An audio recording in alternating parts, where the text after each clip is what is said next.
तो ये लव नहीं जिहाद है, ये सवाल इसलिए क्योंकि एक एक कर मामले सामने आ रहे हैं और जिस तरीके से यहाँ पर ये पूरी घटनाएं हो रही हैं उसको लेकर सरकार पर भी एक प्रश्न चिन्ह है, क्योंकि सरकार बार बार ये सवाल करती है और ये जवाब सरकार की तरफ से ही सामने आता है। जब उनसे सवाल किया जाता है तो सरकार की तरफ से कहा जाता है तमाम कानून लाए जा रहे हैं, कोशिशें की जा रही हैं, लेकिन वो कोशिश शायद नाकाम नजर आ रही है। हमारे साथ कुछ खास मेहमान इस वक्त जुड़े हैं, उनका हम सीधे रुख कर लेते हैं।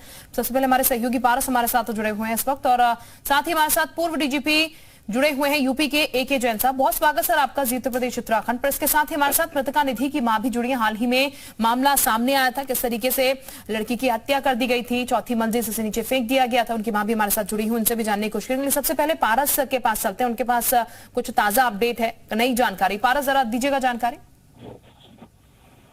देखिए, बिल्कुल मैं आपको बता दूं, ये पूरा मामला जो है मेरठ के पन्नापुरम थाना क्षेत्र का है, जहां एक युवती है वो SSP ऑफिस पहुंची थी और उन्होंने न्याय की गुहार लगाई थी। जो पीड़ित युवती है उसको साफ तौर पर कह रहा था, ये अपने घर की छत पर ही फल और सब्जियां उगाते हैं, महीने का 40 से 50 हजार कमाते भी हैं। इनसे सीखना है तो फ्रीडम ऐप को अभी डाउनलोड करो।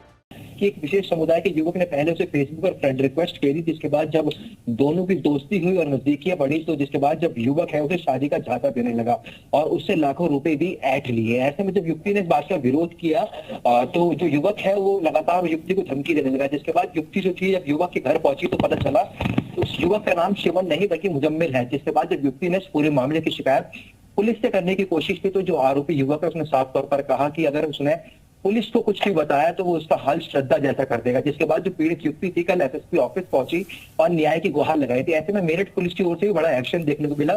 24 घंटे के अंदर ही पुलिस ने आरोपी मुजम्मिल को गिरफ्तार कर लिया। फिलहाल जो पुलिस है वो आरोपी से लगातार पूछताछ कर रही है।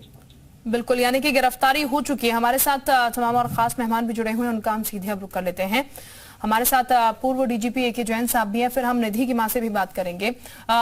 सर, ये जो पूरी घटनाएं हो रही हैं, जो कि आपने बहुत बारीकी से तमाम चीजें देखी, आप सर्विस में रहे हैं, कैसे चीजें होती है, क्या होता है, क्या मकसद है, तमाम चीजें आप बहुत बेहतर तरीके से जानते हैं। लेकिन हाल फिलहाल में सर ये घटनाएं और ज्यादा क्यों बढ़ रही हैं? जब एक तरफ सरकार ये कह रही है, इसको लेकर हम एक्शन ले रहे हैं, ऐसी घटनाएं नहीं होनी चाहिए, बार बार इसको लेकर सरकार की तरफ से बयान भी आते हैं, लेकिन फिर ये मामले क्यों बढ़ रहे हैं सर इस तरीके से? ये बढ़ नहीं रहे हैं, ये बहुत कम हो गए हैं। पहले इन मामलों को हाईलाइट नहीं हो पाते थे जी। लड़कियां इतना साहस नहीं जुटा पाती थी कि शिकायत करे, इसलिए हमको ऐसा लगता था कि ऐसी घटनाएं बहुत कम हैं। अगर ये योगी गवर्नमेंट के द्वारा ये कानून ना लाया गया होता तो बड़ी संख्या में ये घटनाएं घटित होती थी उत्तर प्रदेश में, और इसी के लिए कानून लाया गया था। फिर भी उसके बावजूद कहीं 2-4 घटनाएं हो रही हैं, उनमें पुलिस सजग है, हर घटना में मुकदमा दर्ज करके कार्रवाई हो रही है। निधि गुप्ता के केस में आपको पता होगा, सूफियान करके जो था लड़का गुंडा है, नशेड़ी गंजेड़ी बकेड़ी है, इलाके में उसका गुंडागर्दी थी, वो भी मुठभेड़ के बाद गिरफ्तार हुआ है, उसकी भी गोली लगी है।